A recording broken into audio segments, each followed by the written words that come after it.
Imagine a poor kid with nothing but a torn football. He didn't grow up fighting, he grew up smiling. He didn't destroy defenders with anger, he broke them with joy. He bent physics, humiliated gravity, and even locked inside a prison, he still built a team, won a trophy, and yes, the prize was a pig. He was the man who turned football into freedom, the magician who made the world smile. This is Ronaldinho, the man who played like he was dancing.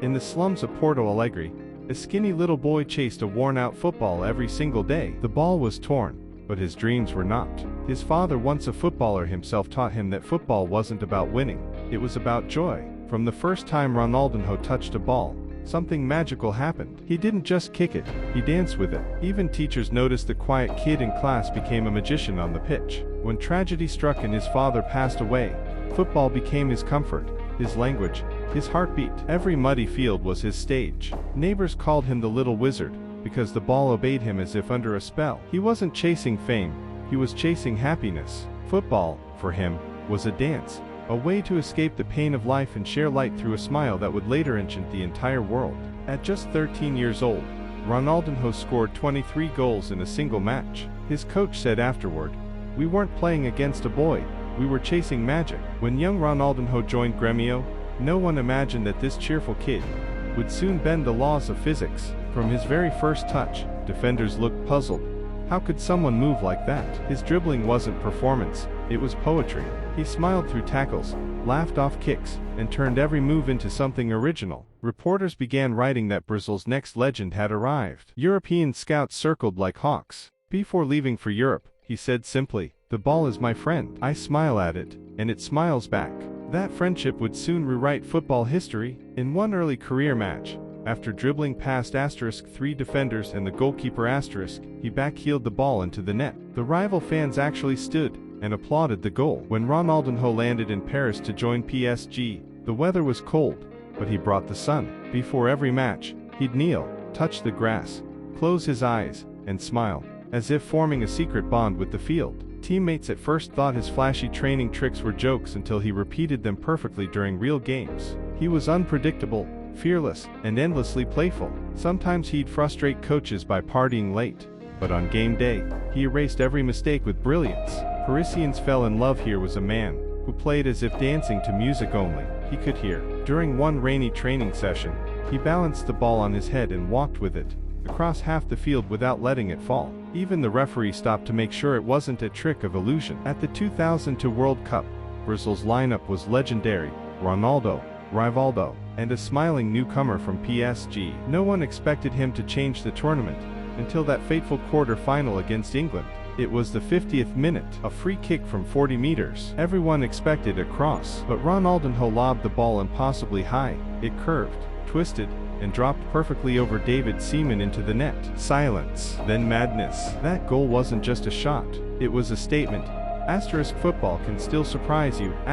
Brazil went on to lift the trophy, and Ronaldinho became a global star. NASA researchers later analyzed that famous free kick, claiming the ball's trajectory defied classical physics. Even science had no explanation for Ronaldinho's magic. When he arrived at Barcelona in 2003, the club was broken, low morale, frustrated fans. Yet in his first training session, Ronaldinho told his teammates, "Let's bring the joy back." And he did. Every touch was theater, every goal a celebration. He played with fearless creativity, turning each match into an art show. By 2005, he was the world's best winner of the Ballon d'Or. But the peak came a year later in Madrid, El Clásico. To divine goals, pure samba on Spanish soil, and the impossible happened. The Real Madrid fans at the Santiago Bernabéu rose to their feet and applauded him. They hadn't just seen football, they'd witnessed while wearing Barcelona's shirt. Among the young faces in BRA's training ground was a shy teenager from Argentina, Lionel Messi. Ronaldinho saw something special immediately. "This kid is the future," he told the coach. He welcomed Messi like a little brother, guided him, joked with him, and taught him one rule: always smile. Football without joy is nothing. In 2005, when Messi scored his first official goal for Barcelona, the assist came from Ronaldinho. He embraced him afterward and whispered, "Welcome to the world." That moment symbolized the passing of the torch from one magician to another. Ronaldinho voluntarily gave Messi his legendary number 10 jersey, believing the young star would carry his spirit forward, an act unheard of among legends.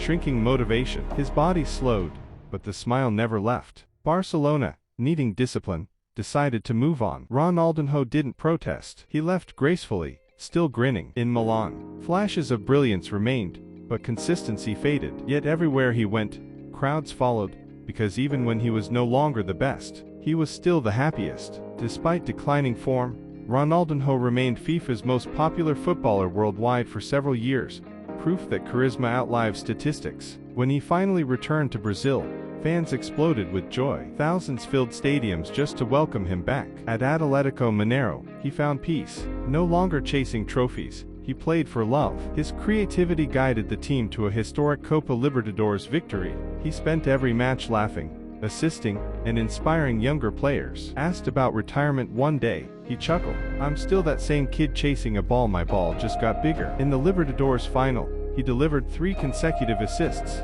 then celebrated by carrying a random child on his shoulders around the pitch, a photo that became an eternal symbol of joy. Retirement didn't mean silence. Ronaldinho dove into music, parties, charity, and yes, a few scandals. His most shocking chapter came in 2020, when he was arrested in Paraguay over a fake passport. The world gasped until they saw the photos. Ronaldinho smiling in prison, playing football with inmates. He created a team, organized a tournament, and, of course, won it. When freed, he joked, "Where there's a ball, there's life." That's Ronaldinho.